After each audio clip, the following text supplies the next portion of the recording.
2021-22 में 75 साल से अधिक उम्र वाले सीनियर सिटीजन को ITR से छूट मिली है। सीनियर सिटीजन के लिए टैक्स में स्पेशल ऐलान किया गया, जिसमें 75 साल से अधिक उम्र वाले सीनियर सिटीजन को अब ITR नहीं भरना होगा। हालांकि ये लाभ सिर्फ पेंशन लेने वाले लोगों को मिलेगा। NRI को डबल टैक्स सिस्टम से छूट मिली है। NRI लोगों को टैक्स भरने में जो मुश्किल होती थी, उसे देखते हुए उन्हें डबल टैक्स सिस्टम से छूट मिली है। स्टार्टअप को जो टैक्स देने में शुरुआती छूट दी गई थे, उसे अब 31 मार्च 2022 तक बढ़ा दिया गया है। वित्त मंत्री निर्मला सीतारमण द्वारा आज पेश किए गए आम बजट 2021-22 में ग्रामीण इंफ्रास्ट्रक्चर में बढ़ोतरी की गई है। ग्रामीण इंफ्रास्ट्रक्चर फंड को 30,000 करोड़ रुपए से बढ़ाकर 40,000 करोड़ रुपए किया जा रहा है। माइक्रो इरिगेशन फंड को 5,000 करोड़ रुपए से बढ़ाकर दोगुना करने का प्रस्ताव किया गया है।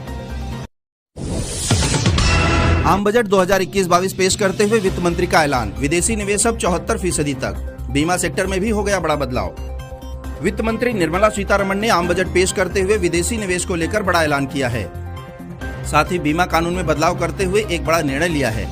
वित्त मंत्री सीतारमण ने आम बजट 2021 पेश करते हुए बीमा सेक्टर के लिए बड़ा ऐलान किया। बीमा क्षेत्र में फॉरेन डायरेक्ट इन्वेस्टमेंट यानी FDI को 49% से बढ़ाकर 74% कर दिया गया है। साथ ही उन्होंने आत्मनिर्भर स्वस्थ भारत योजना का भी लक्ष्य रखा है। इस योजना के लिए 64,180 करोड़ रुपए की रकम खर्च करने का बड़ा निर्णय लिया है। वहीं बजट में कोरोना वायरस के लिए 35,000 करोड़ रुपए दिए गए हैं। उनका कहना है कि आवश्यकता पड़ने पर इसे और बढ़ाया जाएगा। आम बजट पेश करते हुए वित्त मंत्री निर्मला सीतारमण ने एक देश एक राशन योजना की शुरुआत की। प्रवासी मजदूरों के लिए देश भर में एक देश एक राशन योजना की शुरुआत की। उन्होंने कहा, एक पोर्टल की शुरुआत की जाएगी जिसमें सभी माइग्रेटेड वर्कर्स से जुड़ा हुआ डेटा होगा। आम बजट 2021-22 पेश करते हुए वित्त मंत्री निर्मला सीतारमण ने उज्ज्वला योजना में 1 करोड़ नए लाभार्थियों को जोड़ने का लक्ष्य रखा है। उज्ज्वला योजना के तहत 1 करोड़ और लाभार्थियों को जोड़ने का लक्ष्य है। अभी तक 8 करोड़ लोगों को मिली ये मदद। जम्मू कश्मीर में भी गैस पाइपलाइन योजना की शुरुआत करने का ऐलान किया। आम बजट 2021-22 पेश करते हुए वित्त मंत्री निर्मला सीतारमण ने स्वास्थ्य बजट को 137% तक बढ़ाया। कोरोना वैक्सीन के लिए 35,000 करोड़ रुपए का ऐलान करते हुए वित्त मंत्री ने बताया कि स्वास्थ्य क्षेत्र के बजट को 137% तक बढ़ाया गया है। निर्मला सीतारमण ने कहा कि इस बार का बजट डिजिटल बजट है। ऐसे वक्त में आ रहा है जब देश की GDP लगातार 2 बार माइनस में गई, लेकिन ये ग्लोबल इकोनॉमी के साथ ऐसा हुआ है। साल 2021 ऐतिहासिक साल होने जा रहा है, जिस पर देश की नजर है। मुश्किल के इस वक्त में भी मोदी सरकार का फोकस किसानों की आय दोगुनी करने, विकास की रफ्तार को बढ़ाने और आम लोगों को सहायता पहुंचाने पर है।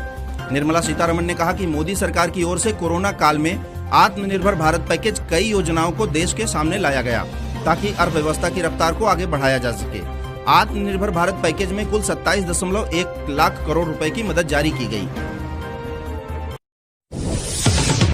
आज आम बजट पेश करते हुए वित्त मंत्री ने नेशनल हाईवे प्रोजेक्ट और इकोनॉमी कॉरिडोर के लिए 1.03 लाख करोड़ रुपए का ऐलान किया। तमिलनाडु में नेशनल हाईवे प्रोजेक्ट के साथ इकोनॉमी कॉरिडोर बनाए जाने की घोषणा की।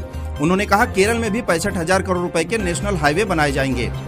मुंबई कन्याकुमारी इकोनॉमी कॉरिडोर का ऐलान करते हुए उन्होंने पश्चिम बंगाल में भी कोलकाता सिलीगुड़ी के लिए भी नेशनल हाईवे प्रोजेक्ट का ऐलान किया।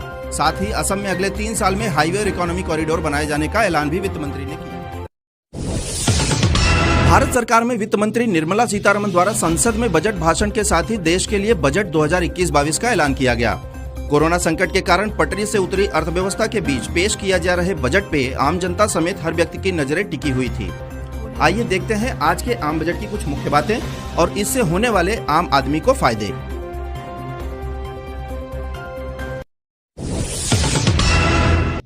वित्त मंत्री निर्मला सीतारमण ने संसद में बजट भाषण में कहा कि सरकार किसानों की आय दोगुना करने की ओर काम कर रही है। निर्मला सीतारमण ने बताया कि यूपीए सरकार से लगभग 3 गुना राशि मोदी सरकार ने किसानों के खातों में पहुंचाई है।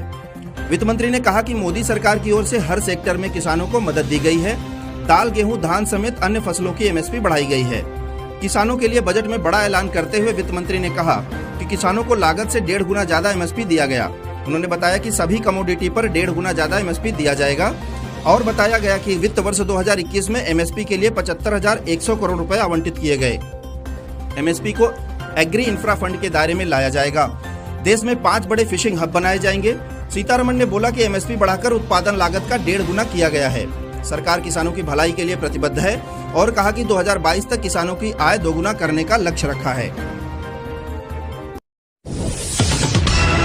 आम बजट 2021 में इनकम टैक्स स्लैब में नहीं हुआ कोई बदलाव। देश में बढ़ी आयकर रिटर्न फाइल करने वालों की संख्या। वित्त मंत्री निर्मला सीतारमण ने सोमवार को बजट 2021 भाषण में आयकर स्लैब में कोई बदलाव न करने की घोषणा की है।